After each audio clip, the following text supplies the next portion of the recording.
Si je vous évoque le nom de Daddy Shekina, Oui. qu'est-ce que ça vous fait comme sentiment? Il y a un événement qui est arrivé avec le prophète Daddy Shekina et je me tourne devant les caméras pour lui dire vraiment, Bishop, je te demande pardon pour ce qui s'est passé en 2024. Vraiment pardon. Et c'est très sincère, très sincère. Il y a une fuite de quelque chose que je disais. Si tu lis la vidéo en long, tu verras que je suis en train de rendre un témoignage.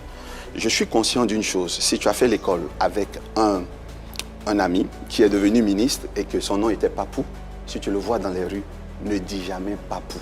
Tu risques de le vexer et tu vas avoir des retombées vraiment négatives. Dieu l'a élevé. Je ne devrais pas dire Daddy Shekina. Pardon, donc, prophète, oui, oui. Je crois que c'est un extrait de la vidéo, pour ceux qui ne l'ont pas vu, pour replonger, parce que ce que vous dites est très très important. Si. Je pense qu'on va repositionner le contexte, on va en parler. J'ai été avec un fils. Si vous le voyez, parce que si moi j'ai dit que c'est mon fils, il va dire qu'il est devenu un grand bishop, qu'il ne veut plus entendre son nom, il va me menacer, il va envoyer ses policiers pour me frapper. Ça va pas chez toi. Moi je suis ton enfant. Il y a une fois que ton enfant, ça va pas chez toi, ou bien il y a la même mère qui répare. Et puis c'est venu te parler de ça. Arrête-moi tes petits. J'ai jamais été ton fils spirituel. Wow. Wow. Et c'est bien Il sélectionné. avait l'air très énervé. Oui, il avait l'air très énervé, mais moi aussi très... je suis en train de faire des ragots. Il y a une vidéo juste avant mon intervention. Dans cette intervention, j'expliquais qu'il était vraiment quelqu'un de bien et de crédible parce qu'il était avec moi et il voulait à tout prix apprendre mes mystères. Mais quand il est arrivé qu'il tente d'aller voir un autre mentor, il m'a demandé la permission. Et quand il m'a demandé la permission, je le lui ai donné.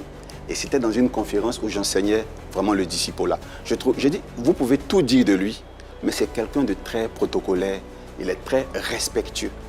Et donc cette partie coupée l'a offensé parce qu'il ne veut pas, il ne veut plus que je le situe dans mes témoignages comme étant un petit. Okay, et donc quand j'ai reçu les menaces, dans cette prochaine vidéo que vous avez mis, j'ai dû dire, il me revient encore son exemple, mais si j'en parle, il va encore peut-être mal le prendre. Mal le prendre. Mais vous savez que ce n'était pas un message adressé à ceux qui étaient en face de moi, c'était un message adressé à lui. Vous voyez un peu au travers ce que je disais aux gens, je reconnais que c'était, mais c'était déjà gâté quand je le disais. Mais ici, maintenant, je lui demande pardon parce qu'on n'a pas besoin de le faire. Vous voyez pourquoi est-ce que le prophète Mohamed Sanogo, il est puissant, tout ça? Parce qu'il est dans le réseautage. Il y a lui, il y a le pasteur d'ICC, il y a le pasteur du Congo. C'est des gens qui s'associent.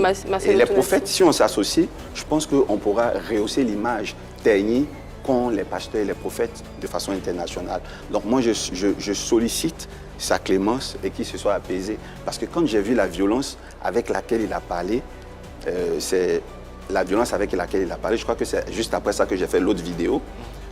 Quand j'ai vu la violence, j'aurais dû demander pardon au lieu de dire une parole qui pourrait passer pour l'avoir nargué encore. Après tout ceci, est-ce qu'à ce jour, vous avez pu régler vos différends? Est-ce que vous vous êtes rapproché de lui?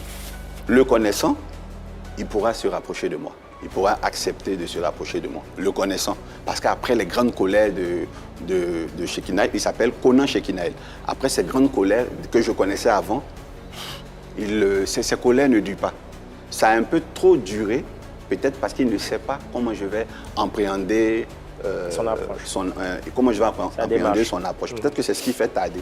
Mais moi, j'aimerais qu'on ne s'expose plus de cette façon. En disant pardon comme ça, en direct à la télé, est-ce que vous lui tendez la main? Parce que vous disiez tout à l'heure qu'il pourrait se rapprocher de vous. Est-ce que cette main tendue-là, enfin ce pardon-là, c'est une main effectivement, tendue? C'est vous qui vous rapprochez de lui par ce message? Oui, puisque c'est moi qui ai la parole, qui lui demande pardon. Voilà, qui lui demande pardon, je peux faire à l'ivoirienne. Et en plus, c'est de vous que vient l'offense, il faut le dire.